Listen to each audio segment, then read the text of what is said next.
நான் வந்துட்டு 31 வருஷமா இந்த ஒர்க் பண்ணிகிட்ருக்கேன். நான் 31 வருஷத்துல நான் பண்ணதில வந்துட்டு ரொம்ப யூனிக்கான பீஸ்னா இந்த 2 தான். சிவன், பார்வதி வந்துட்டு அர்த்தநாரீஸ்வரர்.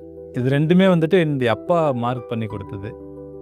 எங்க அப்பா மார்க் பண்ணி கொடுக்க நான் வந்துட்டு செய்த பீஸ் இது வந்துட்டு. நான் கிட்டத்தட்ட 8 வருஷம் ஆச்சு இந்த பீஸு ரெடி பண்ணி.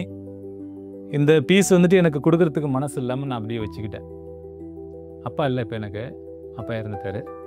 ஸோ அவரு இருக்கும்போது மார்க் பண்ணி லாஸ்ட் பீஸ் மார்க் பண்ணி கொடுத்தது தான். ரொம்ப யூனிக்காக பண்ணுனதும் நான் இதுதான், இந்த பீஸ் தான். அதனால எனக்கு கொடுக்கறதுக்கு மனசு இல்லாமல் நான் அப்படியே வச்சுக்கிட்டேன், சேலுக்கு பண்ணாம. என்னுடைய ஞாபகார்த்தத்துக்கு எனக்கு பின்னாடி வரவங்க என்னுடைய பசங்க, அடுத்த தலைமுறைகள் அவங்களாம் பார்க்கணுன்றதுக்காக இந்த பீஸை வச்சுருக்கேன் நான்.